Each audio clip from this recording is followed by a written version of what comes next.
Okay, pardon the sounds of explosions. It's the 4th of July, and it's like 10 or 11 o'clock at night, so I'm working by work light, but here we go. This is a homemade Topsy Turvy.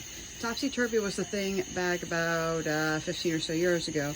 It was like this bag, and it had a hole in the bottom, and you grew a tomato plant upside down from it, so you could hang it, and it didn't require like being put in the ground or a container to like sit on your deck. So you can make one yourself, because apparently they're kind of a retro thing now, and they're like 40 bucks. This does not cost $40.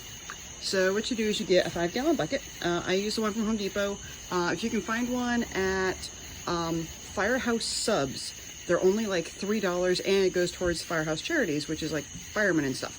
If you get it from Home Depot or Lowe's, it'll cost you like $6, whatever. Then you're gonna need a sponge. So the design of the Topsy Turvy was you get a sponge. It was round, and it had like a specific little recess in the bottom, and you cut, or it came with a whole slice in it, but obviously you just get a sponge. I got this one from the tile section at Home Depot, because this is the sponge that you would wet and then use to wipe the excess grout off when you do tile. Obviously I cut it in half, and then what you do is take a slice and just slice a slit in it, and you take a tomato plant.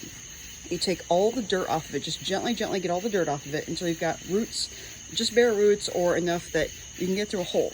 I happen to be fortunate enough that I have hole cutter drill bits. So I just cut a hole in the bottom here. If you don't have a hole cutter drill bit, you could use a regular drill and drill a bunch of holes, and very, very carefully take a utility cutter or something and connect them all, or just like take a hot utility cutter that you heat up and just cut like a triangle so it'd be easier to get out.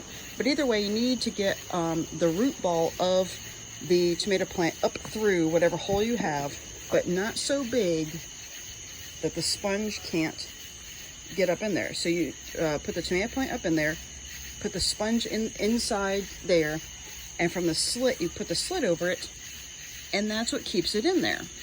All right, so you have to hang it up at that point, because if you set it down, you're gonna crush the tomato plant. You hang it up there, and you get a chair, which my chair is over there. You get a chair or whatever, so you can get up there, and then you like gently scoop 1 scoop of soil in there at one time.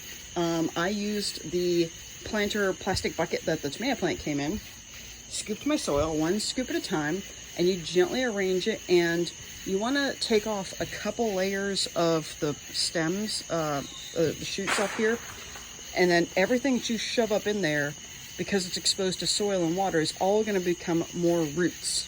So have a nice good root system.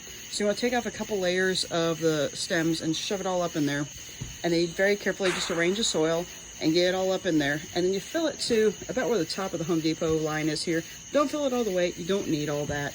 And then once you get it all situated and you get the sponge situated where it's not going to fall out and the soil is all in there, you water it. You water it until it is pouring out the bottom through the sponge.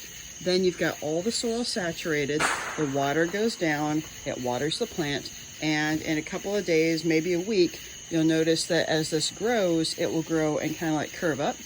I ended up having to hang twine from my banister, or my, not the banister, the overhead thing at the apartment where I initially had a Topsy Turvy many, many years ago, because this actually got so heavy that the twine that I had used before it broke, because the plant grew so huge that it broke the mailing twine.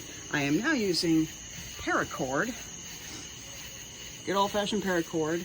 That is an iron hook that I got in the gardening section of Walmart, and that's just an eyelet that I got from Home Depot. I tied 1 piece of paracord to the opposite side. Obviously I drilled these holes, and then another one to the other side, and I made them all the same length, and then I tied them all in a knot like that, so they're all one length. And that took some practice to get down, but so they will all be the same length. And I had to adjust these, and then I cut and burned off the edges. But yeah, you can make a Topsy Turvy way cheaper than buying it online.